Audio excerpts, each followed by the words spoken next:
ये कहानी दो दोस्तों की है जो बड़े होकर संत बनते हैं। एक संत की तारीफ देशों विदेशों में होने लगी थी, जबकि दूसरे संत को कोई नहीं जानता था। दूसरे संत ने सोचा, क्यों ना मैं अपने मित्र के पास जाऊं और उनसे कुछ भक्ति के राज पूछूं और पूछूं कि आप इस अवस्था तक कैसे पहुंचे। जब वह अपने मित्र संत के आश्रम में पहुंचा, तो दोनों एक दूसरे को मिलकर बहुत खुश हुए। बड़े संत ने अपने मित्र संत से कहा, तुम बैठो, मुझे किसी के घर जाना है, मैं तुमसे आकर मिलता हूं। मित्र ने कहा, मैं आपसे कुछ सीखने आया हूं और मैं भी साथ चलूंगा। बड़े संत ने कहा, ठीक है, लेकिन जिस घर हमें जाना है वो एक बड़ी हस्ती है और उनका परिवार भी बड़ा है। तुम्हारे कपड़े अच्छे नहीं हैं, एक काम करो, मुझे एक राजा ने कीमती कपड़े दिए हैं, उन्हें पहन लो। मित्र ने कहा, ठीक है। दोनों उस घर में पहुंचे जहां जाना था।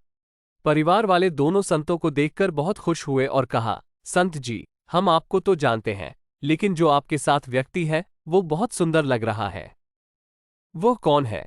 बड़े संत ने कहा, सुंदर तो लगेगा ही क्योंकि इसने जो कपड़े पहने हैं वो मेरे हैं। जब दोनों घर से बाहर निकले तो मित्र ने बड़े संत से कहा, परिवार वालों ने कपड़ों के बारे में पूछा भी नहीं, आपने पहले ही कह दिया कि ये कपड़े मेरे हैं। आपने मेरी बेइज्जती क्यों की? बड़े संत ने कहा, तुम्हारी बात सही है, मुझसे गलती हो गई। फिर दोनों दूसरे घर चले गए। वहां भी परिवार वाले दोनों संतों को देखकर बहुत खुश हुए और कहा, संत जी, हम आपको तो जानते हैं, लेकिन जो आपके साथ व्यक्ति है वो बहुत सुंदर लग रहा है। वो कौन है?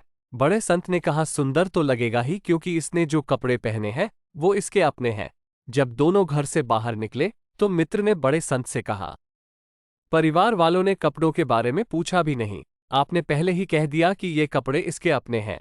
मित्र बहुत नाराज हुआ और कहा, मैं जा रहा हूं, अगर कपड़े देकर बेइज्जती ही करनी थी तो कपड़े ना देते। बड़े संत ने कहा, मुझे माफ कर दो, अब हमें तीसरे घर को जाना है।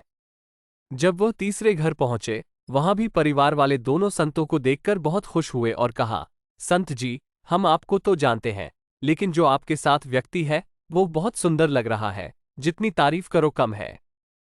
वो कौन है? बड़े संत ने कहा, सुंदर तो वो लगेगा ही क्योंकि यह मेरा मित्र है। यहां तक की बात कपड़ों की है, मैंने कुछ भी न बोलने की कसम खाई है।